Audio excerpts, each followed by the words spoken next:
Flash mob events are very popular across the globe, but police here say it's a bad idea. Good evening. Thanks for joining us. I'm Christine Brown. And I'm Scott Stovall. A local man tried to set up his own flash mob event at Columbia Center Mall. Joe Angelo now joins us live in Kennewick with more on what a flash mob event is. Joe. Well, Scott, that organizer was attempting to have a flash mob ninja event behind me at the Columbia Center Mall.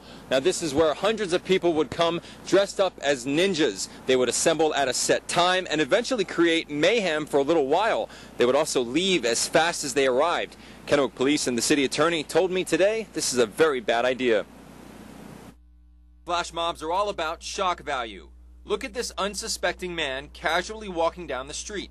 He has no idea what's going to happen next. Imagine this type of hysteria inside a mall. Our whole point here is not to try to arrest people, is try to have people understand that common sense, it's shopping. There's a lot of people out there. There's been some situations in the malls across our nation where stuff has happened, and we're hoping that people use common sense here. This flash mob consists of sword fighting on an Ivy League campus. Here's another involving a pie fight in the middle of a San Francisco street. Flash mobs are loud and certainly get everyone's attention. Columbia Center Mall officials wouldn't go on camera, but they did issue this response. The safety and security of our shoppers is always our top priority. That safety could quickly become jeopardized if shoppers react. They could perceive this as being an actual event occurring, and they could take action, and they could harm themselves, harm the participants, harm other patrons. So there's a great risk in this kind of an event. For anyone still thinking of showing up and causing a scene, this message might prevent you from going to jail.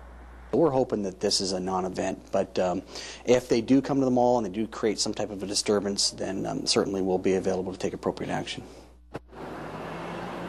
Now, from what you've seen, having a flash mob event take place on private property has its limitations, but if you want to have a demonstration on public properties such as a city street or a park, you'll need to fill out a permit form. Those forms are available at City Hall. We're live in Kennewick. Joe Angelo, KNDU Local News. Joe, thank you. Tonight.